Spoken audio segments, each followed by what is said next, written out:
Hola, muy buenos días. Muchas gracias a todos por acompañarnos hoy en esta transmisión especial del webinar Mujeres en Ingeniería, una actividad organizada por la Facultad de Ingeniería de la Pontificia Universidad Católica de Valparaíso y una opción donde podremos contar con la participación de destacadas mujeres ingenieras, quienes a través de su experiencia profesional nos permitirán conocer el rol de las mujeres en el área de la ingeniería, tanto en nuestro país como en el extranjero, y también aquellas actividades que son clave y que hoy generan un gran impacto a nivel nacional y mundial. Mi nombre es Marcela Kupfer, soy directora del diario La Estrella de Valparaíso y quiero invitarlos a seguir y recomendar este webinar que está siendo transmitido por la plataforma Soy TV a través de nuestros sitios soyvalparaíso.cl, soyquillota.cl y soysanantonio.cl, además de los canales de la Facultad de Ingeniería de la Pontificia Universidad Católica de Valparaíso.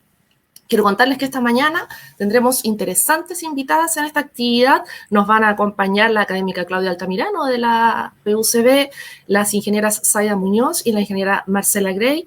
Y al finalizar las 3 exposiciones que darán estas profesionales, tendremos un espacio para responder preguntas del público que nos acompaña hoy en este webinar Mujeres en Ingeniería. Antes de comenzar, le quiero dar la palabra a Jorge Mendoza, decano de la Facultad de Ingeniería de la Pontificia Universidad Católica de Valparaíso, quien dará inicio a esta actividad con unas palabras de bienvenida. Buenos días, Jorge. Muy buenos días, Marcela. Mis saludos afectuosos para todos y todas quienes están conectados en este seminario de Mujeres en Ingeniería. Quiero en especial comenzar agradeciendo la participación de las expositoras que nos acompañan esta mañana, todas ellas destacadas ingenieras que se han tomado el tiempo para compartir con nosotros sus experiencias y desde su mirada poder conversar sobre el rol de la mujer en ingeniería. Agradecer también al Mercurio Valparaíso, con quienes nos unimos para llevarle a ustedes esta importante mirada de futuro y de diversidad en un área en que día a día siente la necesidad de nutrirse del trabajo de las actuales y las futuras ingenieras. Mis mejores deseos para todas y todas y que sean muy bienvenidas a este seminario. Chao, chao.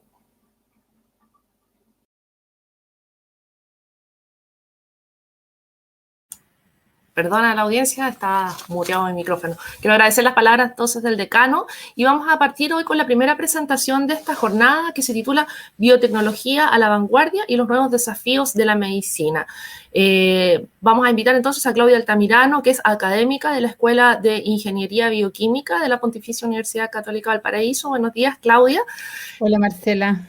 Queremos señalar que la Escuela de Ingeniería Bioquímica de la PUCB ha sido pionera en Chile, una de las primeras en el ámbito latinoamericano en la formación de profesionales y en el cultivo de la disciplina de la ingeniería bioquímica. Hoy, a más de 50 años de su creación, esta escuela contribuye al desarrollo del país con soluciones que impactan en la calidad de vida de las personas en ámbitos como la alimentación, la energía, el medio ambiente y la salud.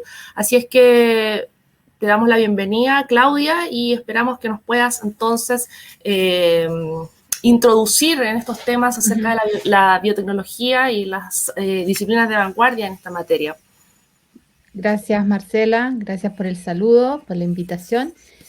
Ahora voy a compartirles la presentación que he preparado para esta ocasión y ustedes me dicen si se ve bien. Sí, perfecto. Se ve bien. Sí, bien, entonces la charla o el tema sobre el tópico sobre el que vamos a hablar hoy es cuál es la relación entre biotecnología y medicina. ¿Cómo hablan estas dos áreas, ¿no es cierto? Y cómo desde la biotecnología se contribuye a la mejora de la calidad de la vida de las personas a través de diferentes productos desarrollados en la biotecnología para el tratamiento de diferentes enfermedades y dolencias. Entonces, primero para poder entender un poquito de lo que vamos a hablar, a mí me gustaría definir un término, que es el término de biofármaco, y que tiene relación con aquel producto que es utilizado para el tratamiento de una determinada enfermedad para realizar alguna terapia. El término biofármaco es un término que data de los años 80 y se refiere a un producto farmacéutico que es producido mediante procesos biotecnológicos, es decir, donde se utilizan células, microorganismos o células superiores para la producción de este tipo de moléculas, utilizando técnicas de biología molecular, es decir, técnicas de ADN recombinante, es decir, la posibilidad de expresar información de una célula en otra totalmente diferente y poder producir esas moléculas en estos sistemas biológicos, ya sea microbianos o de células superiores. Un biofármaco es una molécula muy distinta a lo que es un fármaco tradicional. Un fármaco tradicional, por ejemplo, acá tenemos una aspirina. Los fármacos tradicionales son producidos por síntesis química, son moléculas usualmente de bajo peso molecular, donde se conoce perfectamente su estructura molecular.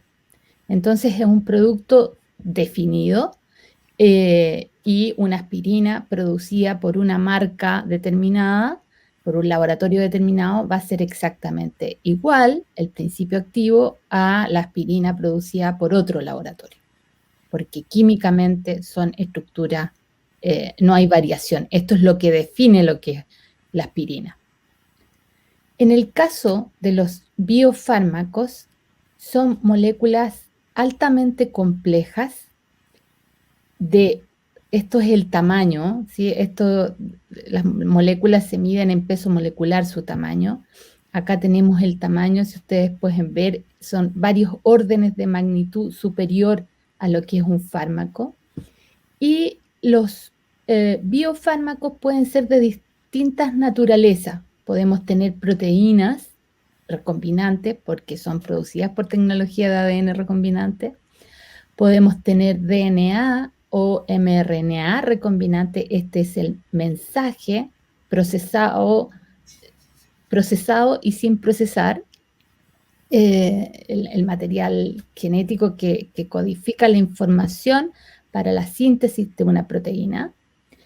O podemos tener ya estructuras mucho más complejas, por ejemplo, partículas como virus, que cada una de estas estructuras que están acá son proteínas recombinantes que se expresan. Acá tenemos un tipo, otro tipo, y acá tenemos 3 tipos de proteínas dibujadas que se expresan en un sistema biológico, en una célula, se ensamblan en esa célula y forman la cascarita, la estructura externa del virus, pero no contiene el material genético del virus.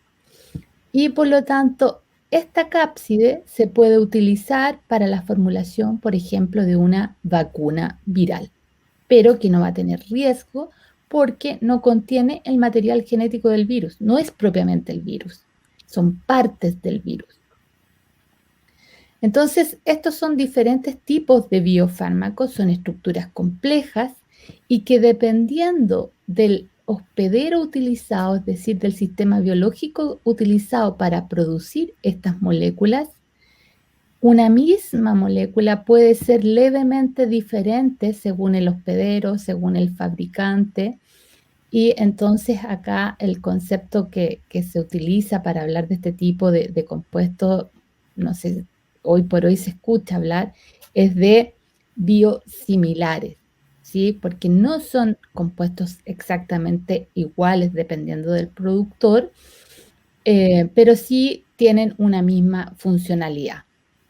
Y luego tenemos otro tipo de productos biotecnológicos hoy emergentes, que son las denominadas terapias celulares, que están basadas, por ejemplo, en la utilización de células madre o en productos derivados de la actividad de estas células que se les denomina secretoma.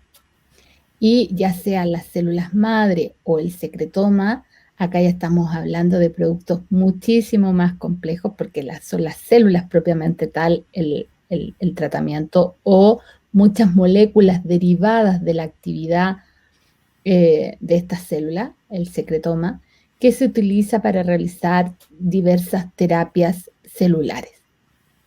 Entonces, espero que comprendan que la complejidad de producir productos biológicos eh,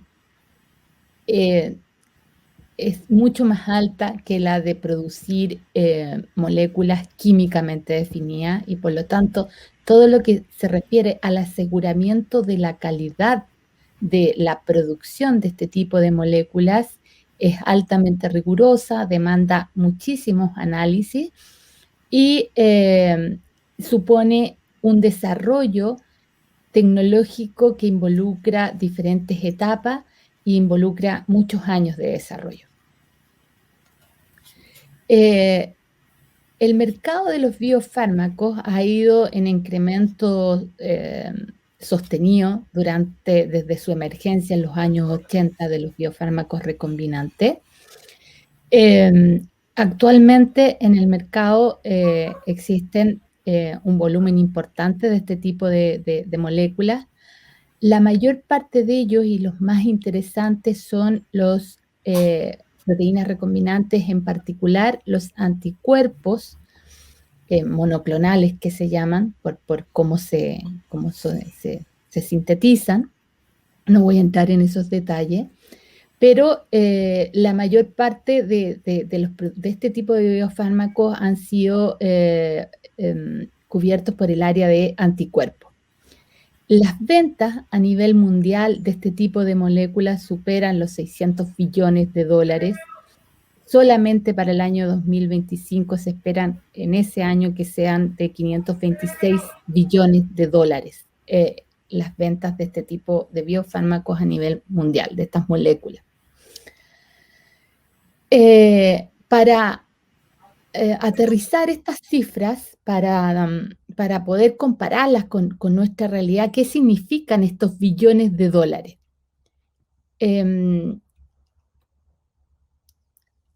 Antes mencionarles que solamente el año 2020 y en relación a la pandemia, a COVID-19, se aprobaron de manera de emergencia, tanto en Estados Unidos, en Europa y en Asia, 10 anticuerpos monoclonales anti-SARS-CoV-2, que es para neutralizar el virus que provoca la actual pandemia, el COVID-19.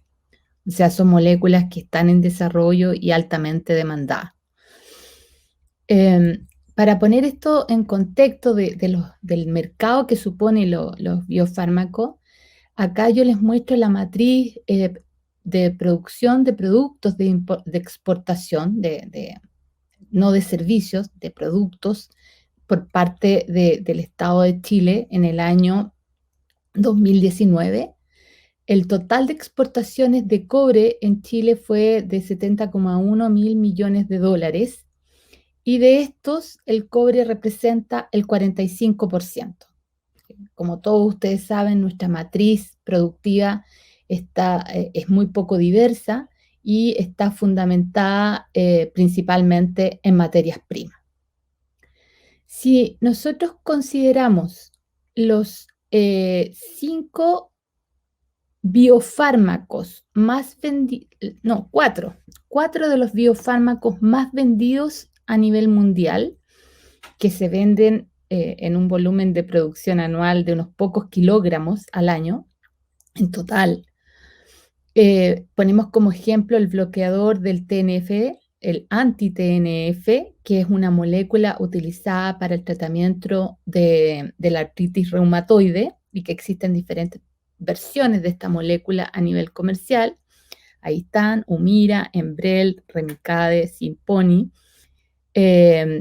Y las ventas de estas 5 moléculas, solamente de estas 5 moléculas, de estos 5 biofármacos, suponen el equivalente y superan los ingresos que tiene Chile por exportación de cobre. Eso para dimensionar o para poner en contexto lo que significan la producción de biofármaco y el impacto que puede tener en la economía de un país.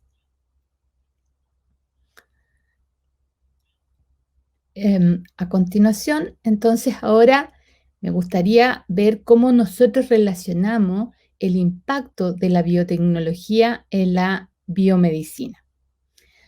En esta tabla yo he puesto diversos ejemplos de enfermedades, de algunas enfermedades, para poner un contexto, y luego acá está COVID. ¿Cuáles las terapias innovadoras que se están realizando? Innovadoras, por ejemplo, respecto al cáncer, sería una inmunoterapia en vez de quimioterapia o radioterapia. Por ejemplo, en el tratamiento de cáncer de seno, el tipo de terapia innovadora es la inmunoterapia y el producto biotecnológico de segunda o ya tercera generación, segunda generación porque es mediante tecnología recombinante, tercera generación porque ya modificamos a nivel estructural la proteína, hacemos ingeniería de proteínas. Por ejemplo, tenemos el anticuerpo anti-ERDOX, que se utiliza para cáncer. En el caso de la artritis reumatoide, también inmunoterapia, como les decía, el TNF-alfa humano, 100% humano, este ya es de tercera generación. Lesión muscular aguda, terapia celular con células madres halogénicas, es decir, células madres derivadas obtenidas de donadores distintos del paciente que se utilizan estas células madre. Melanoma recurrente, terapia génica.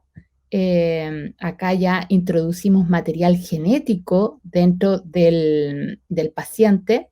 Por ejemplo, el producto basado en el virus del herpes simple tipo 1, atenuado, conjugado con el gen de esta proteína, que es la que ejerce el efecto funcional en disminuir, en evitar que células cancerígenas proliferen. En el caso del COVID-19, en los 2 años que llevamos de pandemia, todos estos productos han sido desarrollados. Obviamente la vacuna convencional, que es la que más conocemos nosotros, que es el virus atenuado, que es una vacuna clásica, por ejemplo Sinovac.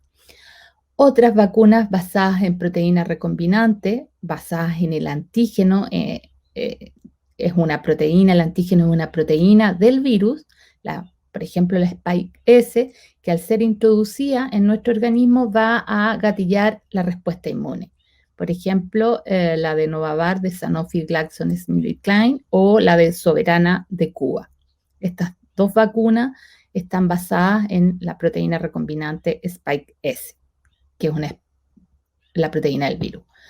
Terapia génica, por ejemplo, la vacuna basada en material genético, en el RNA mensajero del antígeno, de la Spike S, de Pfizer and BioNTech, que también está acá en Chile. Inmunoterapia, por ejemplo, el uso de anticuerpos anti-SARS-CoV que neutralizan el virus. Estas 2 son tratamientos de inmunización activa, esta es inmunización pasiva, y por ejemplo la bamlanivimab de Eli Lilly and Company en Estados Unidos, que se está utilizando como neutralizante del virus. Y en el caso de el tratamiento ya de los síntomas de las patologías provocadas por el virus, una de ellas es la coagulopatía pulmonar, trombosis pulmonar. El tratamiento innovador es a través de proteína recombinante utilizando el activador tisular del plasminógeno recombinante, por ejemplo el Actilide de Boehringer Ingelheim. En nuestro grupo estamos trabajando actualmente haciendo investigación para el desarrollo de estos 2 tipos de moléculas, un anticuerpo, anti-SARS-CoV-2 para neutralizar el virus y una molécula biosimilar al activador tisular del plasminógeno recombinante. En Chile, el contexto es que la emergencia de este tipo de moléculas, las terapias basadas en proteínas recombinantes, surgió a mediados de los años 80, comienzo de los 90, en los países desarrollados. Acá tenemos diferentes ejemplos de biofármacos que han llegado a Chile y prácticamente han llegado a Chile 20 años después de desarrolladas las tecnologías. ¿Sí? Hay otros productos biofármacos aprobados en Chile, solamente acá yo puse algunos ejemplos. y nosotros hemos incorporado estos desarrollos con un desplazamiento de 20 años respecto de los países desarrollados. Como muchos de ustedes sabrán, Chile no tiene ninguna capacidad tecnológica industrial para la producción de estas moléculas. La tuvo hasta los años 90, comienzo de los 90, que producía algunas vacunas, pero desde entonces Chile es totalmente dependiente del mercado externo para acceder a este tipo de productos. Por ejemplo, solamente entre el periodo 2015-2018, Chile invirtió más de 100 millones de dólares en 4 vacunas, de las muchas más que tiene que importar anualmente. Y el año 2020, el presupuesto para COVID, solamente para vacunas COVID, fue del orden de 200 millones de dólares. Eso es para que ustedes se hagan una idea de lo que el costo que tiene este tipo de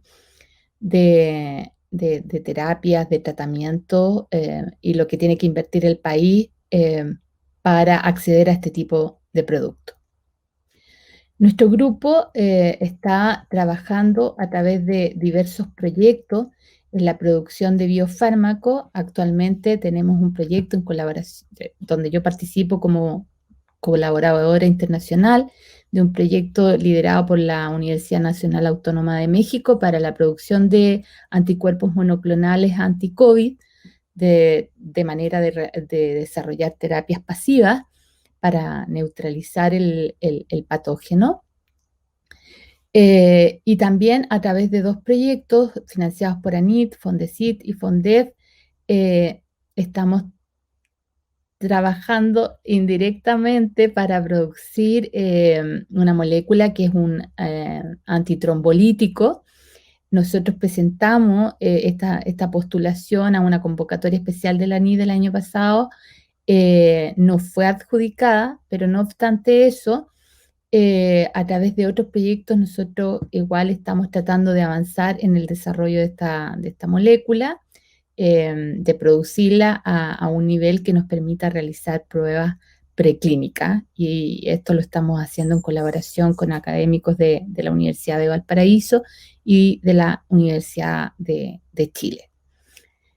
Los fondos que usualmente accedemos los investigadores a través de este tipo de proyectos son del orden de los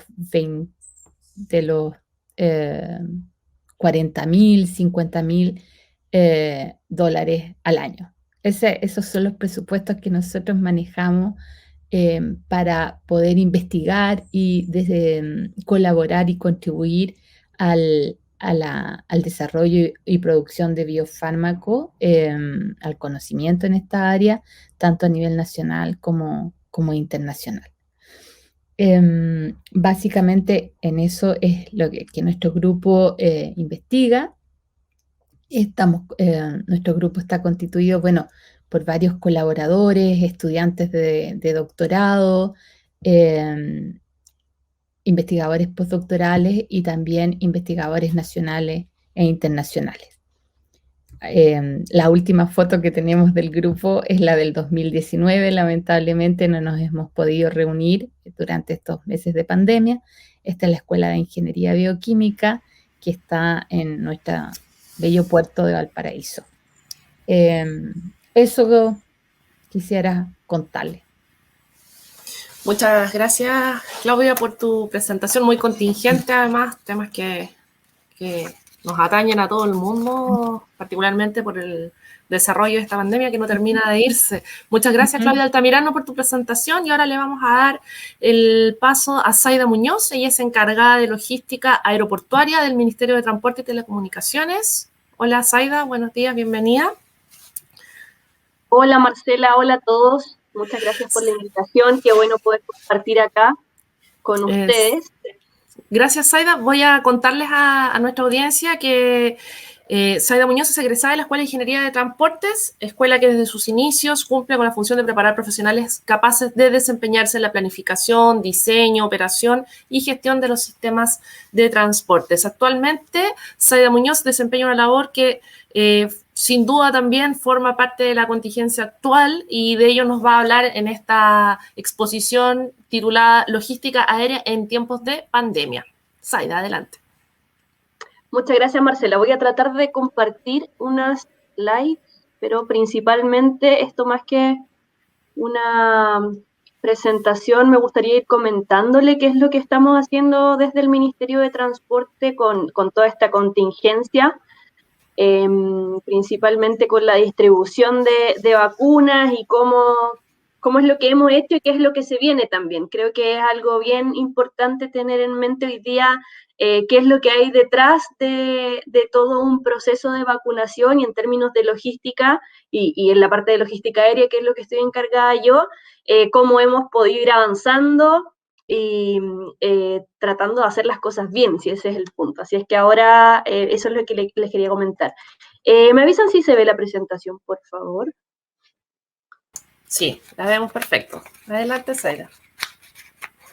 Buenísimo. Entonces, primero, para dar una especie de contexto, me gustaría compartir que en términos de pasajeros, a nivel nacional, el decrecimiento ha sido en más de un 80%, teniendo en cuenta, obviamente, las restricciones de cierres de fronteras y, evidentemente, las restricciones sanitarias que eso nos ha llevado a que decrezca el movimiento de personas internacional y domésticamente igual. A diferencia de lo que es carga y correo, que particularmente en términos de carga en tonelada hemos crecido casi un 20% en comparación con un año normal, digamos, de abril 2021 en comparación con abril del 2019. O sea, estamos sobre lo que veníamos haciendo en un año, digamos, bien normal, sin pandemia. Y en términos de correo, también ha crecido un 45%. Esto responde mucho a todas las compras por e-commerce y cómo el courier y el correo, en este caso, ha tenido un aumento explosivo en el último año. Esto también refleja en las operaciones, por ejemplo, de carga en el aeropuerto de Santiago. Esto quiere decir un aterrizaje y un despegue de un avión, en cómo ha variado entre los años 19, 20 y 2021. En el año 2019 se ve el gráfico en azul, el 2020 se ve en naranjo y el 2021 en gris, y podemos darnos cuenta que cada vez las operaciones de carga han ido aumentando. Eso solamente para dar como el contexto de que si bien el mundo se ha paralizado de alguna manera, la carga no se ha detenido, al contrario, ha aumentado, y principalmente el tráfico y el transporte aéreo ha sido fundamental en esta pandemia por la agilidad, por la seguridad, por la rapidez que necesitamos llegar desde un punto a otro, y porque también los insumos médicos de Chile, por ejemplo, durante la pandemia, ventiladores, todo, cuando en algún momento nos dimos cuenta de que las mascarillas estaban un poco escasas, llegaban por avión, no podíamos tardar 20 días en un buque. Entonces, la verdad es que el transporte aéreo fue tomando mucha preponderancia en todos los insumos médicos que fuimos trayendo durante la pandemia y que seguimos, hoy día principalmente con las vacunas, pero es un transporte que se veía un poco alejado y que hoy día tomó un rol preponderante. Nosotros, luego de ese contexto, me gustaría contarle qué estamos haciendo en el Ministerio de Transporte para poder enfrentar esto. Cada vez mejor, obviamente estamos todos aprendiendo. Esta ha sido una curva de aprendizaje bien dura en poco tiempo, y lo que esperamos es ir contribuyendo principalmente a los que están liderando, en este caso, la vacunación en Chile, por ejemplo, el Ministerio de Salud, y poder ir contribuyendo desde nuestro granito de arena, que sería en el eslabón aéreo en esta pandemia. El año 2019 nosotros comenzamos a darnos cuenta que la carga en el aeropuerto de Santiago iba en constante aumento y necesitábamos generar una instancia de coordinación público-privada que nos permitiera optimizar las cadenas logísticas de carga aérea. En 2019 empezamos a hacer diagnóstico, nos dimos cuenta de varias brechas y de varias cosas que podíamos ir mejorando, desafíos bien interesantes, y que principalmente tenían la condición de mejorar la exportación de Chile. Por ejemplo, en Chile nosotros somos, en logística aérea, digamos, somos el segundo país que exportamos más salmón en el mundo. Primero es Noruega, luego viene Chile. También exportamos mucha fruta en temporada alta, los cherries que llegan al año nuevo chino es muy importante. Entonces, tratamos de ir mejorando cada una de las brechas que habían desde una comunidad logística aeroportuaria. Empezamos a hacer esta coordinación público-privada y en junio del 2020 se conforma oficialmente la CLAP. Es la primera comunidad logística de Latinoamérica. Con esto hicimos varios benchmarks con otras comunidades logísticas en Frankfurt, en Bélgica, en Francia. Así es que con eso nos fuimos un poco nutriendo de cómo estos países han podido ir avanzando desde la mano de esta colaboración. Hoy día ya tenemos a 44 actores privados, 8 actores públicos, y nos sirvió también para ir dándonos cuenta de cómo funcionaban las operaciones in situ. Muchas veces desde los ministerios o desde una política pública tenemos que recibir mucha información y en este caso era distinto porque nosotros dentro del área de logística del ministerio no teníamos un área aeroportuaria, sino que estaba la portuaria, la de camiones, ferroviarias, marítimos, proyectos especiales asociados a logística, pero no de carga aérea. Entonces lo que tuvimos que hacer yo, y ese desafío fue súper importante, en que me pasaba horas y horas y horas y horas y caminando y viendo y conversando y tratando de entender cómo se gestaba esta carga aérea en el aeropuerto. Finalmente, el objetivo que tenemos en esta comunidad es mejorar la eficiencia de las cadenas logísticas de carga aérea, sin pensar en que el 2020 todo se nos apura porque respecto a la pandemia era inminente que nos iba a tocar un desafío muy importante y un trabajo para la importación y la distribución de vacunas COVID que nos llega más o menos, bueno, en mayo empiezan todos estos tratados que ustedes saben respecto del Estado de Chile con los distintos laboratorios, junio, julio se empiezan a firmar estos contratos, Chile es capaz de poder tener una cantidad importante de reserva de contratos de vacunas sin tener idea de cómo iba a resultar eso finalmente. Pero ya en octubre del 2020 nos damos cuenta que teníamos que empezar a levantar los procesos porque las vacunas iban a empezar a llegar y en eso los laboratorios y toda la parte que nos comentaba Claudia adelante de los biofármacos y cómo esto se trabaja meses y meses y estudio tras estudio, veíamos que estaban dando resultados. Así es que a nosotros nos pusieron una meta bien importante, que fue que asegurar que la importación y distribución de las vacunas que pasaran por el aeropuerto de Santiago se realizara ágilmente, seguro, y que con eso pudiésemos contribuir a la inmunización nacional. Así es que nosotros dijimos, vale, con ese desafío lo que tenemos que lograr entonces es que las vacunas que están llegando a Chile pasen por el aeropuerto como una especie de pit en Fórmula 1. Que lleguen las vacunas, en este caso la analogía, que esté el vehículo ahí y que cada uno de los actores que está alrededor cumpla su función 100% y que seamos capaces de que sea efectiva y eficiente en tiempo y forma, dadas las características de la vacuna también. Entonces lo que tratamos de hacer es que este pit de Fórmula 1 sea igual a la logística de carga en el aeropuerto de Santiago.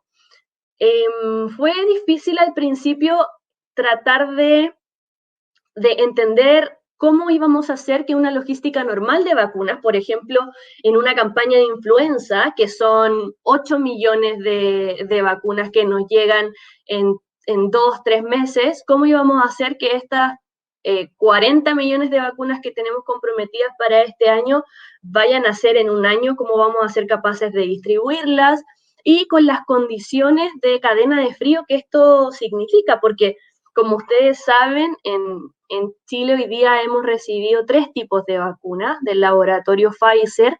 En términos de transporte es bien compleja porque se transporta primero ultra congelada, entre menos 70, menos 80 grados, con hielo seco, que es una mercancía peligrosa al momento del transporte del avión. Tiene restricciones de movimiento, no se pueden girar las cajas, por ejemplo, más de 45 grados, están todo el tiempo con GPS desde las centrales de Bélgica o de Estados Unidos, dependiendo de qué laboratorio salga, viene con trazabilidad de temperatura en cada uno de los puntos donde se encuentra esa caja.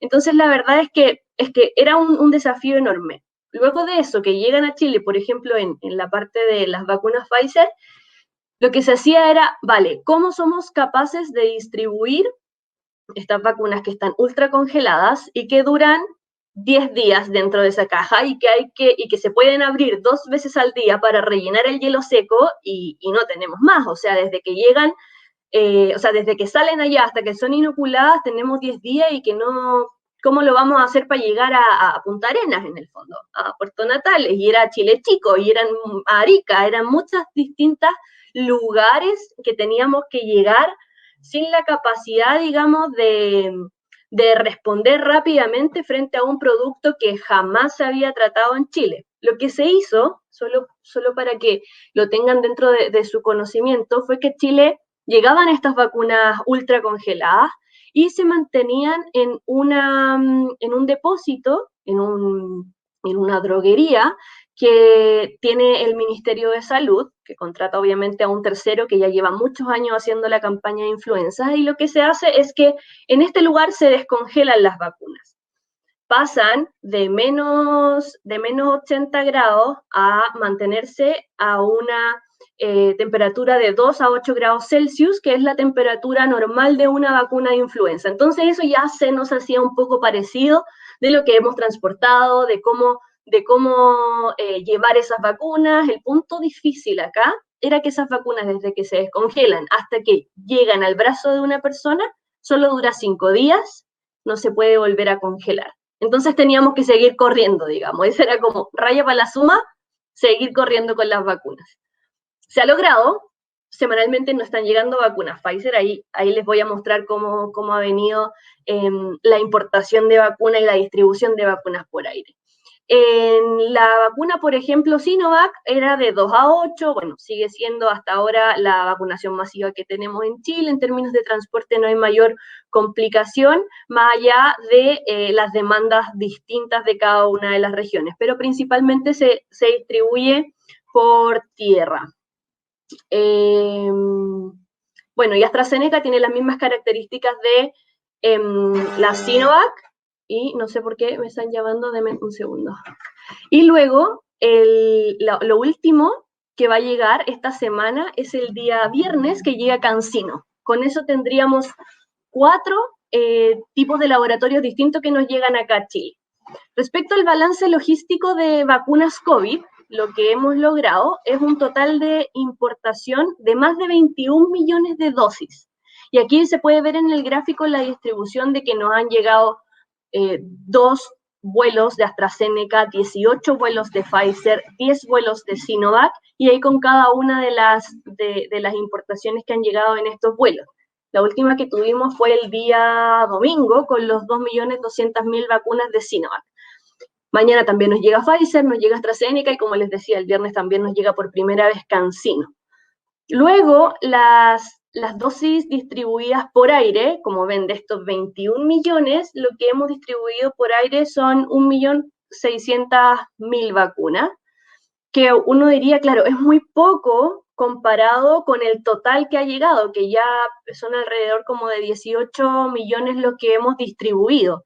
Entonces, lo importante de esto es que nos permite llegar, por ejemplo, a Magallanes totalmente por avión, a Aysén totalmente por avión, y a todo el territorio insular totalmente por avión. Entonces, la importancia de eso es que hemos logrado tener ya 235 vuelos en estos meses, Y con la distribución por tipo de vacuna que pueden ver en el gráfico, evidentemente 82% de Pfizer, un casi 18% de Sinovac y muy poquito de AstraZeneca, porque esto nos permite llegar rápido, como digo, con mucha agilidad. Hemos tenido procesos distintos, no llega como una carga normal al aeropuerto, llega con prioridad al aeropuerto, el camión tanto carga como descarga al lado del avión, no hay ningún proceso intermedio ni de una empresa logística, por ejemplo, que llegue a un terminal o que tenga que pasar por una bodega, no, sino que es todo completamente directo.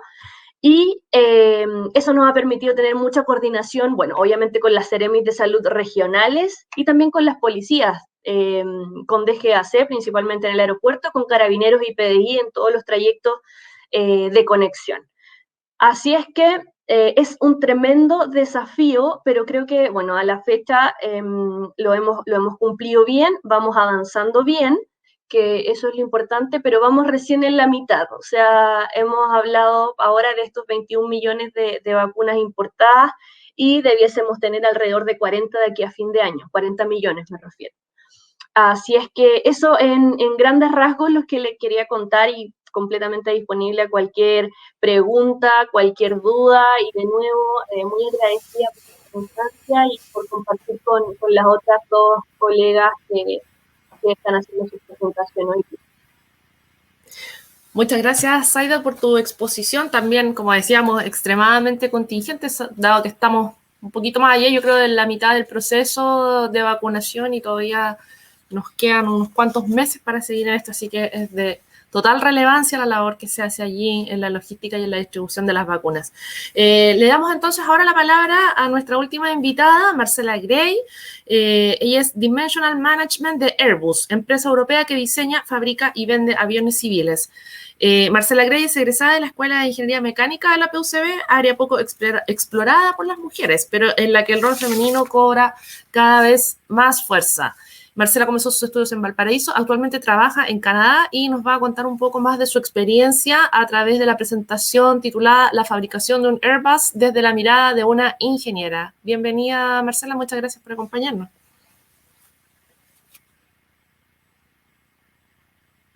Marcela, parece que no te estamos escuchando, no sé si estás muteado tu micrófono. Me puse en mute, claro. Bueno, gracias por la invitación y gracias también a las dos personas que presentaron antes. Súper interesante el tema, sobre todo con el COVID y todo lo que está pasando ahora. Bueno, yo les quiero hacer les voy a hacer mi presentación. Déjame ver. Bien.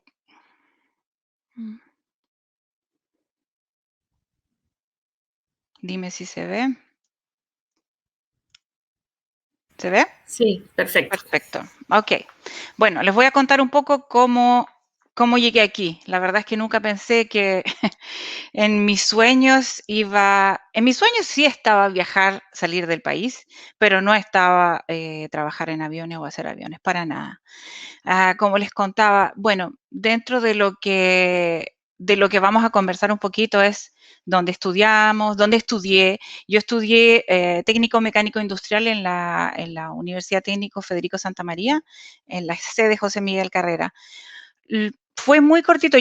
Es una carrera que dura 2 años y me fue muy bien, la terminé muy rápido. Y entonces decidí seguir con ingeniería en ese minuto porque yo quería seguir estudiando y mi último goal en ese sentido era estudiar ingeniería, que era lo que yo quería en un principio. Cuando terminé mi carrera de ingeniería, y bueno, ahí conocí a mi marido también, que también es ingeniero mecánico, estudié en la Universidad Católica de Valparaíso, en la sede de Quilpué.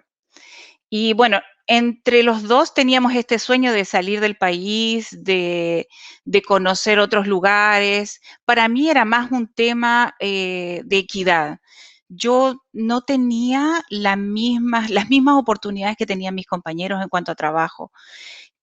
Por suerte, y yo, la verdad es que más que nada porque yo manejaba muy bien, tenía un buen nivel de inglés que me permitió obtener un trabajo más rápido y mejor. Fue una compañía también internacional y bueno, fui la primera, en ese tiempo yo era la primera mujer en Latinoamérica que trabajaba haciendo asesorías técnicas en herramientas de corte que eran utilizadas en la minería y en las maestranzas y en lugares así. Pero aún así yo veía que era para mí un tema que había una diferencia entre si yo me comparaba con mis compañeros, no tenía el acceso a los mismos trabajos, no era que no pudiera postular, yo podía postular, pero había una diferencia entre, tú eres recién casada, seguro que vas a tener hijos luego, eres mujer, hay ciertas cosas ciertos trabajos donde yo no te puedo mandar, y obviamente los salarios no eran los mismos. Entonces, eso para mí era pensar en viajar y cambiar de país, para mí era cambiar ese bloque que tenía en mi trabajo. Entonces, bueno, decidimos viajar y el primer lugar en realidad donde fuimos fue a Estados Unidos. Fuimos contratados por una compañía para trabajar en una compañía que hacía armamentos en ese tiempo, en plena guerra, así que fue un poco duro el choque. También el choque ¿cómo les puedo decir? La manera de vivir en Estados Unidos, la lejanía con mi familia fue bien difícil. Tuvimos que adaptarnos rápidamente, pero nos dimos cuenta también que el estilo de vida de Estados Unidos no era el estilo que nosotros queríamos, que era donde queríamos formar nuestra familia. Entonces, nosotros hicimos una visita a Canadá en ese tiempo y nos enamoramos del país, tenía yo también familia, mi hermano, entonces decidimos venirnos. Pero lo difícil es que la ingeniería en Canadá tiene reglamentos que son muy duros y hay que saberlos antes de inmigrar a Canadá. Es una escuela de ingeniería muy fuerte. Y bueno, llegamos acá. En un principio, obviamente, no podíamos trabajar como ingenieros por las reglas, pero rápidamente encontramos nuestros caminos, trabajos, tuvimos que aprender francés, además del inglés. Y bueno, yo empecé me contrataron en una fábrica de fundición de metales. Y ahí fue como empecé a conocer un poco la aeronáutica. La aeronáutica aquí en Canadá es muy fuerte. Hay dos compañías muy grandes, una es Bombardier y la otra es Airbus. Bombardier tiene aviones comerciales y aviones privados y Airbus que llegó más tarde a Canadá, que es el avión comercial. Bueno, hablando de la fundición, bueno, ahí aprendí recordando también mucho lo que estudié en la universidad, lo que eran tratamientos térmicos, soldaduras y, bueno, en fin, millón de cosas técnicas que yo había aprendido en la universidad, pero que no las ocupé durante mi experiencia laboral anterior. Pero aquí se desarrolló mucho eso. Entonces, fui aprendiendo y en ese tiempo, la compañía donde yo trabajaba, producíamos piezas para Bombardier. Y fue así como empecé a conocer Bombardier, la aeronáutica, y me fui enamorando de este mundo de la aeronáutica. Entonces, luego me cambié a Bombardier, que hace aviones, como ustedes ven en la imagen, es un avión privado. Yo trabajaba para un avión privado. Es un avión espectacular, es una cosa impresionante, se hace a medida del cliente. El cliente pide y el interior del avión se hace exactamente como el cliente lo quiere. Se pueden poner camas, se pueden poner duchas. Me recuerdo haber visto una vez un avión incluso que tenía la grifería al interior toda en oro, porque era para un jeque árabe y son cosas impresionantes. Yo nunca he visto un avión de esas características. ¿Cómo aprendí lo que es mi profesión? Cuando es una profesión completamente desconocida en Chile, porque es el manejo de las tolerancias al interior de un avión o al exterior de un avión. ¿Por qué? Porque cuando construimos un avión es como una pieza de Lego, ¿ok? Y tienen que encajar exactamente en la posición en la que queremos. Y como estas piezas individualmente vienen de distintos lugares del mundo, ¿cómo es ¿Cómo nos podemos asegurar que cuando van a llegar aquí y las vamos a instalar en el avión, se van a instalar exactamente donde las queremos? Cuando son los interiores de aviones es un poco distinto. Ustedes van a ver aquí en la imagen, hay sillas, mesas de conferencia. Bueno, tenemos un poco de espacio entre cada uno de los, se llaman monumentos eso, pero en general para lenguaje normal son muebles, las cocinas y todo eso. Entonces, lo que tenemos que manejar y hacer es un estudio de todo el espacio que queda entre cada uno de los muebles para poder saber si yo voy a poder instalarlo fácilmente y con qué herramientas, que pueden ser un láser, que pueden ser electrónicos, para facilitar la instalación de esto, porque la instalación tiene que ser rápida. Tenemos que entregar un avión probablemente en un mes. Entonces, esto tiene que ser rápido. ¿Qué es lo que me permitió esto? Me permitió desarrollar mucho la ingeniería del estudio dimensional, del estudio de 3D, la geometría, trigonometría, muchísimo. Y aprendí, hicimos un grupo pequeño de ingenieros, que en ese tiempo éramos 3, que se usa mucho para desarrollar nuevos aviones. Entonces, en ese tiempo, que fue hace más o menos 7, 8 años, se quiso desarrollar un avión nuevo que se llama el 7500, que es el más nuevo de los aviones de los jets privados.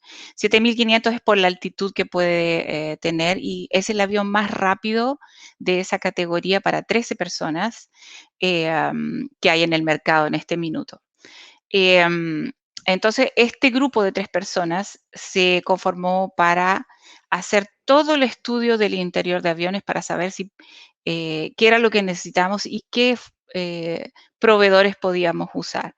Cuando hacemos ese estudio, me permite a mí también viajar a otros países porque yo tengo que hacer un análisis de la fabricación de cada uno de estos proveedores. Por ejemplo, me tocó ir a Austria y a visitar una compañía para ver si ellos podían realmente fabricar todo lo que son las particiones al interior del avión, que como quien dice son las murallas que divide el avión en distintas partes. Y con ello yo podía saber si realmente la compañía podía hacer lo que nos prometía, que obviamente nos prometen el cielo y la tierra, pero uno tiene que hacer la evaluación exacta de si son realmente capaces, basado en la maquinaria que tienen y en el sistema de calidad que tienen para hacer las inspecciones.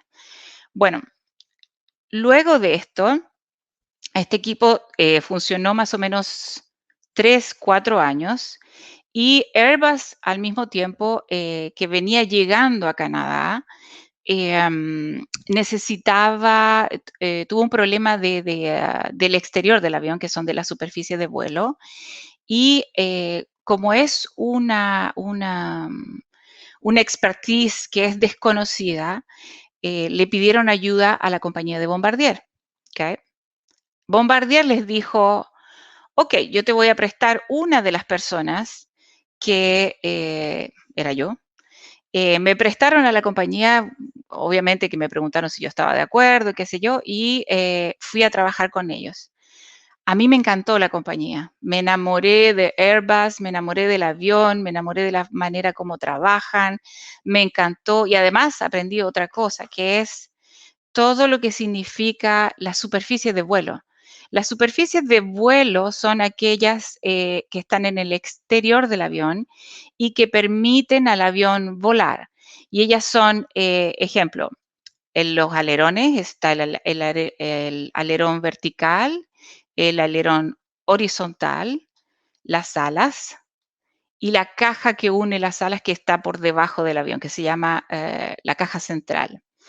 Esto fue como mi primer trabajo. Yo llegué y mi primer mandato fue poder hacer el análisis de estas superficies de vuelo que estaban llegando algunas llegan de Italia, otras llegan de China, otras llegan de Belfast, y ellos tenían problemas hacer el joining de estas partes al avión. No, y cada uno de estos aviones tienen que pensar ustedes que es particular, porque tenemos alas que vienen, por ejemplo, de China, otras de Inglaterra, y todo esto se ensambla aquí en Canadá y cada avión en ese sentido es individual, es particular, pero las tolerancias nos permiten que cuando unimos estas partes no debemos tener problemas. Y es un sistema de unión digitalizado, es impresionante, es realmente de la mayor tecnología, súper avanzado. Entonces me tocó hacer este análisis para saber si realmente lo que estaban enviando los proveedores íbamos a ser capaz de hacer el joining de esta pieza al fuselaje del avión. ¿Okay? Entonces, bueno, cuando llegué tuve que aprender mucho sobre la superficie de vuelo, que no era algo que yo conocía, pero sí conocía la base, que era el Dimensional Management, que es el estudio de todas las tolerancias. Entonces me pongo a estudiar todo lo que es la aerodinámica del avión y, en fin, todo lo que es la geometría de esto.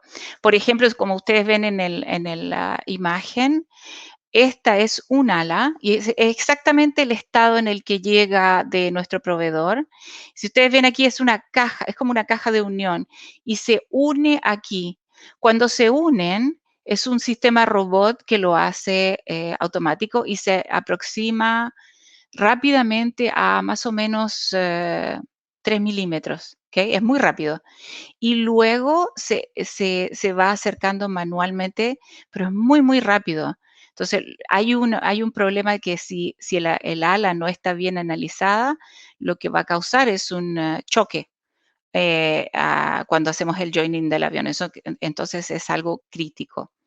Bueno, entonces, así como les cuento, fue que aprendí esta carrera y cómo esto afecta al performance del avión, porque cada una de estas superficies de vuelo va a afectar en el consumo de combustible y en la velocidad también del avión. Entonces, como este es un avión comercial, no es un avión privado como el que le trabajé antes.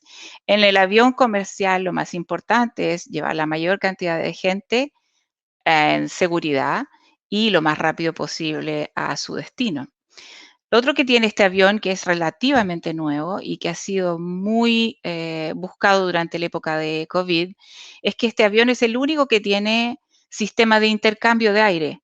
Y eso ha hecho que durante la pandemia, que afectó mucho la aeronáutica, hemos logrado permanecer en el comercio porque justamente es el único avión que permite este intercambio de aire, lo que facilita o lo que impide en el fondo la contaminación del COVID. Una vez que esto cuando yo llegué a Airbus, que fue hace un par de años, bueno, aprendí esto, la superficie de vuelo y, bueno, en el grupo donde yo estoy, en el grupo, soy yo sola, se dieron cuenta que, bueno, hice muchas mejoras en el sistema, automaticé el sistema de análisis, entonces se avanzó muchísimo en esto. Entonces, lo que ellos me propusieron es hacer el análisis de los major components, agregarlo a lo que yo ya estaba haciendo. Entonces, para explicarles un poco, el avión se divide aparte de la superficie de vuelo, se divide en 5 etapas, en 5 secciones. El avión se construye desde atrás hacia adelante. ¿Okay?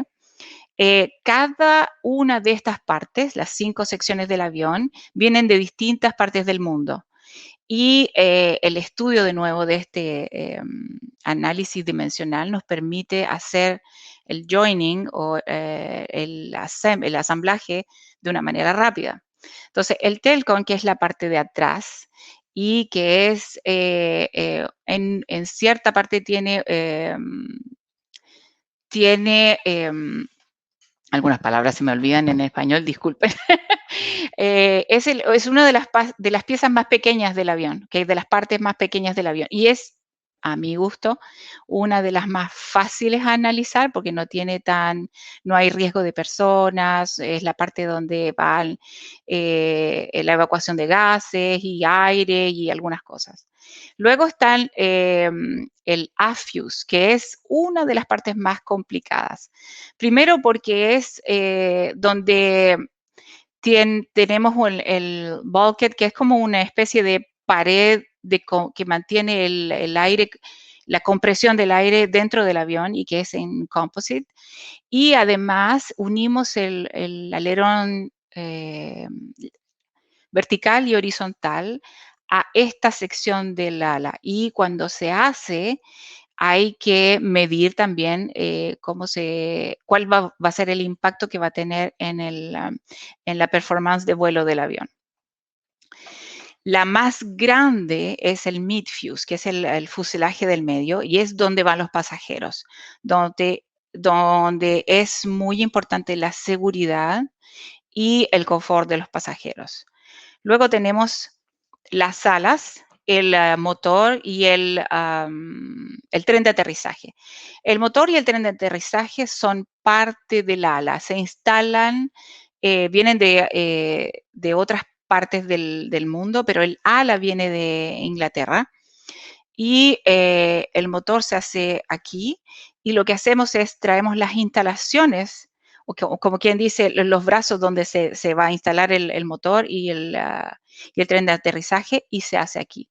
Y de la manera como avanza el avión, luego les voy a mostrar un video de cómo es el sistema de fabricación y cómo es la línea de fabricación, que es sumamente interesante.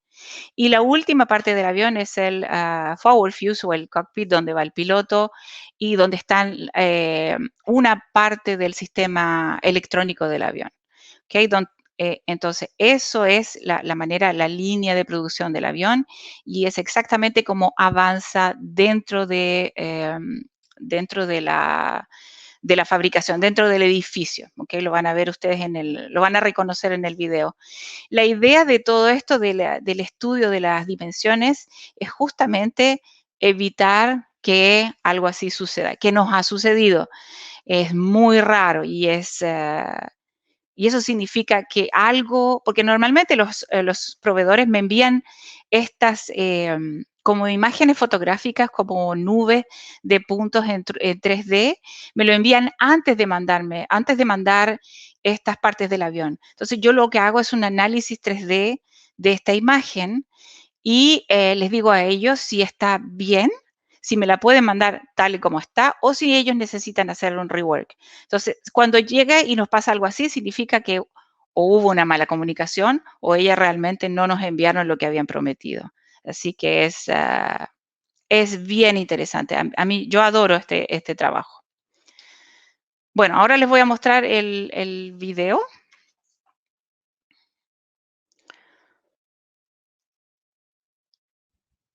Ustedes me van a decir si lo vemos.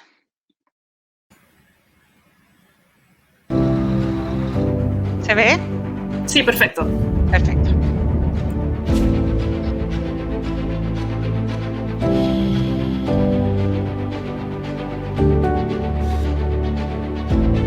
Eso es lo que les decía yo, como la pared mantiene la presión. Esa es la última parte del telcón. Es impresionante, todo es robótico, todo es a la milésima, es muy ordenado. Tenemos 4 líneas de producciones paralelas, se hacen más o menos 50 aviones al año. Somos más o menos 2.400 personas en la fábrica.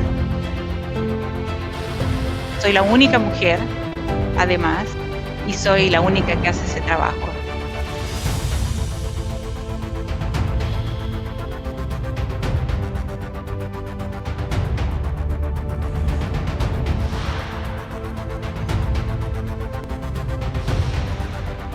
Se ve inmenso en el video, pero en realidad es un avión pequeño comparado con otro.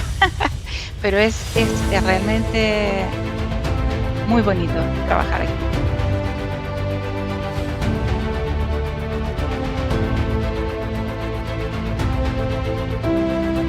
A veces cuando veo los videos de avión me doy cuenta que toco a todos los aspectos del avión y eso me hace sentir bien, me hace sentir un cierto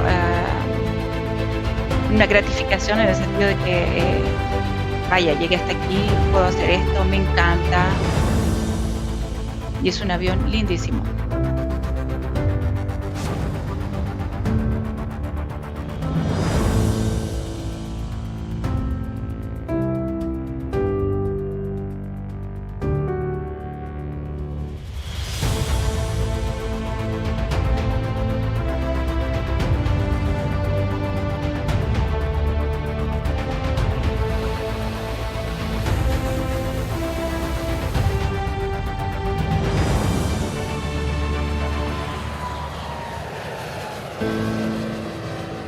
Ojalá que les guste.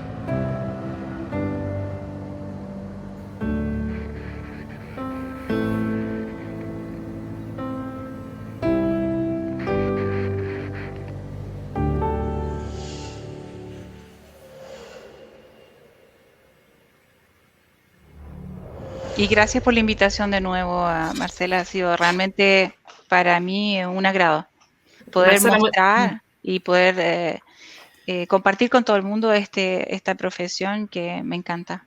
yo creo que tenemos también nosotros que agradecerte por tu exposición, pero también por ese compromiso con tu trabajo que nos transmites, que yo creo que es un privilegio hoy día, sentir pasión, sentir compromiso y alegría por el trabajo que uno hace. Es súper importante sentir ese amor. Yo realmente ahora lo siento, yo he trabajado en otros lugares, ese compromiso que tú tienes y el amor por el trabajo que uno tiene te permite ir más adelante y siempre tener estas ideas. Siempre estoy proponiendo ideas, cómo podemos ir más lejos, cómo podemos hacerlo más rápido, cómo podemos hacerlo mejor. Y ese reconocimiento yo lo siento en la compañía. Yo siempre cuando yo propongo algo, me escuchan y se siente bien. Sí, eso se percibe también de tus palabras. Quiero agradecerle a las 3 expositoras. Vamos a hacer una breve ronda de preguntas finales, comentarios para cerrar esta interesante exposición que ha tenido, por un lado, el objetivo de destacar el rol de las mujeres en el ámbito de la ingeniería, pero también ligarlo directamente con nuestra contingencia. Y en ese sentido me gustaría partir con Claudia respecto de tu exposición. Quisiera preguntarte, me quedo un poco dando vueltas de tu exposición, ¿cuál es el panorama hoy día de la biomedicina en Chile? Investigación, producción, ¿cómo ves tú el futuro? ¿Estamos demasiado lejos de poder llegar a producir algo en esa materia, Claudia? Bueno, felicitar a las dos colegas acá por las exposiciones, por su trabajo, súper demandante, súper complejo, áreas muy distintas, pero unos trabajos realmente apasionantes. También coincido con Marcela en esto de que realmente el trabajo bien hecho requiere pasión, requiere amor por lo que uno hace, convencimiento de lo que uno hace. Así que eso. Respecto de la producción de biológicos en Chile, lo hemos conversado con diversos colegas del país, y la verdad de las cosas que esto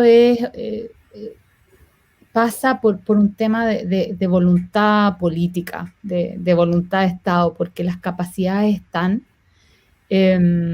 las capacidades técnicas, los profesionales, los conocimientos. Chile destaca muchísimo en el área de investigación, es uno de los países que tiene, en términos de investigación en el área de ciencias de la vida, es uno de los países más destacados en términos de investigación. Y el capital humano que maneja es bien interesante. Entonces, el tema de producción de biológicos pasa por inversión. O sea, es la decisión de invertir y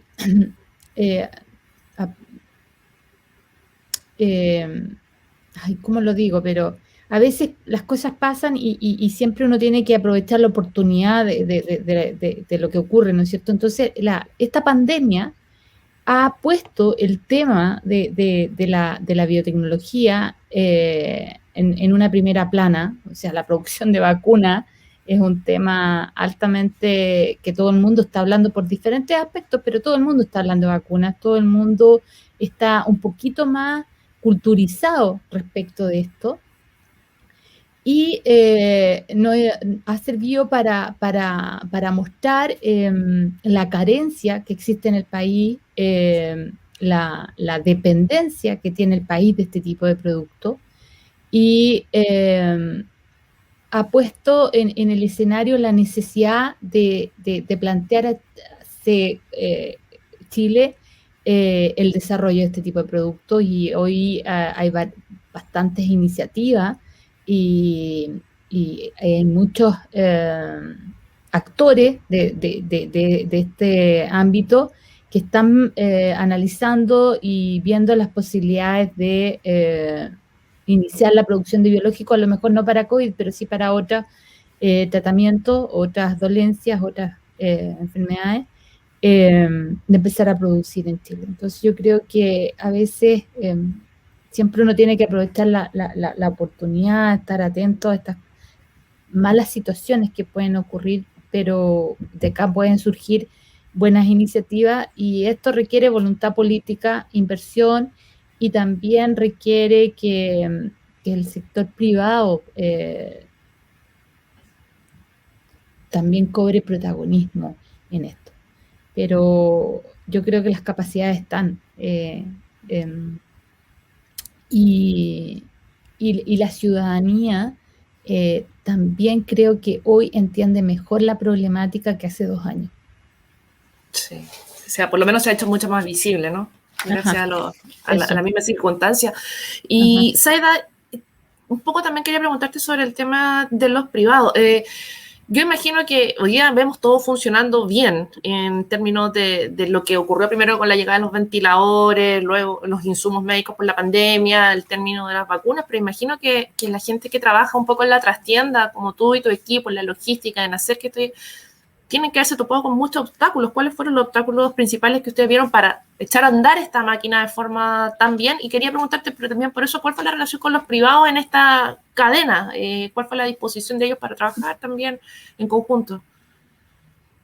Sí, comparto con Claudia respecto a que la sociedad, la gente, el común denominador de nosotros que vemos por la tele, estamos mucho más interiorizados de lo que está pasando, lo estamos viviendo en carne propia. Muchos de conocidos, amigos, y lamentablemente mucha gente ha perdido seres queridos, entonces te pega de otra manera. Esto yo creo que a nivel mundial nos ha traído una sensibilidad y una sensación distinta de que si no somos capaces de ponernos de acuerdo ahora, ya no sé cuándo.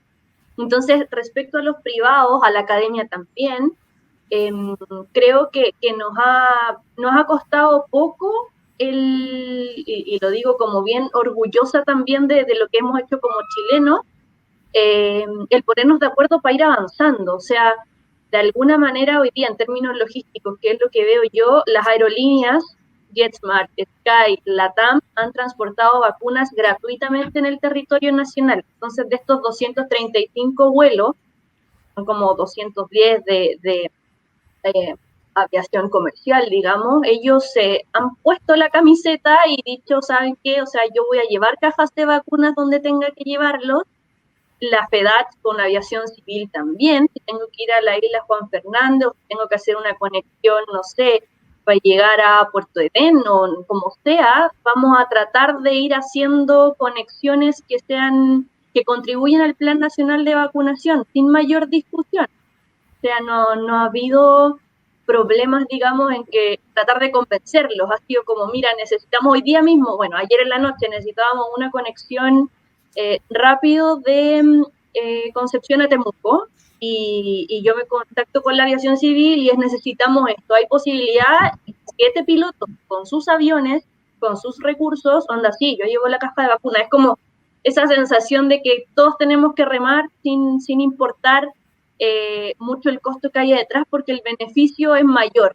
Entonces, creo que ha sido una experiencia bien enriquecedora, bien sacrificada. O sea, es de estar a las 3, a las 4 de la mañana despachando 15, 20 vuelos, viernes toda la semana, día por medio probablemente, estamos en mucha llegada, en mucha salida, pero la gente, y digo, los privados y la academia creo que han estado súper a la altura y hoy día no hay como posibilidad de segmentación, ¿no? Que los públicos, que los privados, que no hay tiempo para eso. Entonces creo que esto lo hemos entendido bien y seguir avanzando como hasta ahora, creo que es lo único que necesita.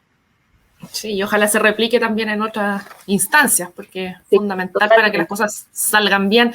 Y Marcela, yo te quería hacer dos preguntas en una, en realidad. Quería preguntarte cómo la contingencia del COVID, tú algo mencionaste de eso, ha influido en el tema de los desarrollos aeronáuticos, tú algo mencionaste sobre eso. Claro. En el transporte aéreo, y es inevitable que te pregunte, porque lo vi en el video, pero tú también lo señalaste, la presencia de las mujeres en el área que tú estás desarrollando. Tú decías que eras la única que trabaja en tu compañía, en el video vimos puros hombres también trabajando. ¿Cómo es tu experiencia en eso, Marcela? O sea, no soy la única, voy a hacer una corrección, no soy la única que trabaja en la compañía, igual son 2000 y tantas personas, pero soy la única que hace ese tipo de trabajo. Uh-huh. Mira, con respecto al COVID es en general porque nadie viaja en tiempo de COVID, ¿no? O sea, todos los viajes que eran de comerciales por un tiempo se pararon. Entonces, todo lo que pasó en ese tiempo, hubo mucha cancelación de aviones que se habían comprado ya.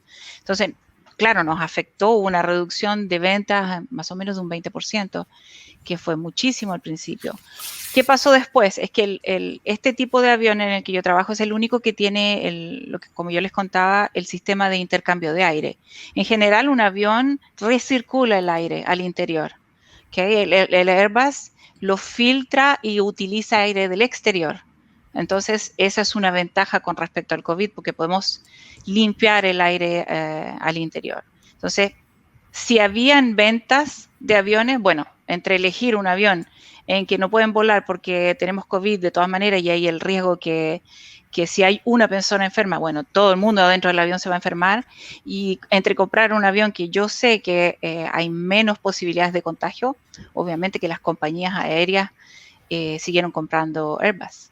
Entonces, eso por otro lado nos favoreció. Uh-huh. Marcela, y lo que nos comentabas, bueno, efectivamente hay pocas mujeres trabajando en tu área. Hay muy pocas. ¿Eso sí. ha incidido en tu experiencia? ¿Cómo lo ves tú? Mira, incidió, pero sabes tú, lo que pasa es bien divertido porque los hombres como que no se dan cuenta de eso, somos nosotras los que nos damos cuenta. Me pasó justamente el viernes, tengo que dar una charla en la universidad acá. Son 10 personas que dan la conferencia y yo soy la única mujer. Entonces, y me invitaron y qué sé yo. Entonces yo le digo a una de las personas, la organizadora, le digo, ¿te diste cuenta que yo soy la única mujer? Y él me dice, no me había dado cuenta. O sea, para ellos eso es invisible, no se dan cuenta. Es para nosotras. Yo siempre me fijo en esas cosas porque no es porque me guste, pero porque me ha pasado muchas veces. Me ha pasado que fui la primera mujer que trabajó en Sandvik haciendo ventas técnicas. Me pasó después, bueno, trabajando este tipo de trabajo, en general porque estudié ingeniería mecánica, éramos muy poquitas, y también por el hecho de que es un rubro que es en general muy masculino, y los accesos y todas esas cosas son en general están construidos pensando en una visión masculina.